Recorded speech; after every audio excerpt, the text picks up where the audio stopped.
Après la cérémonie d'accueil, le général de corps d'armée a suivi un exposé global présenté par le commandant du secteur portant sur la situation générale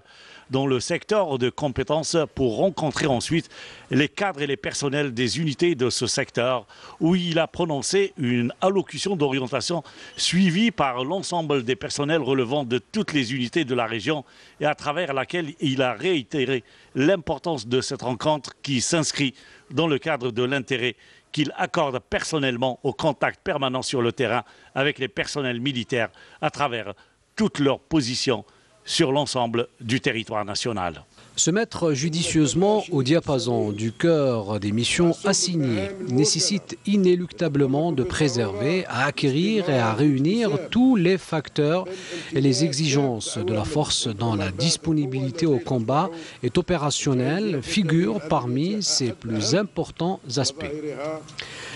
La bonne préparation au combat requiert sans doute une bonne instruction, une bonne formation, car la corrélation de ces facteurs de développement et leur complémentarité en termes de finalité et de contenu exigent de tous les cadres et les personnels, chacun dans son domaine de compétences, de veiller à l'aboutissement de ces efforts. Vous savez tous que la bonne formation, la bonne instruction et la bonne préparation sont la clé de l'élévation des capacités de combat, des unités et des personnels, et par conséquent la clé pour atteindre les niveaux les plus élevés de progrès et de développement professionnel. Le général de corps d'armée a souligné que l'armée nationale populaire a remarquablement réussi à asseoir une base solide pour une ressource humaine qualifiée et spécialisée, armée de savoir et de connaissances et de maîtrise de nouvelles technologies, une ressource humaine imprégnée des valeurs de son histoire militaire et détient les éléments de l'adaptation positive et fructueuse avec les moyens et les voies permettant de façonner la démarche menant à l'aboutissement des résultats et objectifs escomptés. Partons de cette optique précisément. Il importe de souligner qu'au sein de l'armée nationale populaire, notre vision par rapport aux indices de développement global de nos forces armées est rationnelle et réaliste, voire même très ambitieuse et prend en considération l'impératif de l'accroissement de tous les efforts fournis.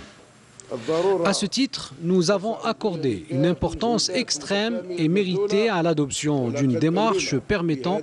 une exploitation rationnelle de toutes les ressources mises à disposition en veillant continuellement au bon emploi de l'ensemble des connaissances scientifiques et technologiques acquises, outre l'exigence de conférer à l'action de toutes les composantes de notre armée un caractère pratique, professionnel, complémentaire et cohérent qui prend en considération toutes les spécificités du terrain au profit de la réalisation des objectifs stratégiques tracés.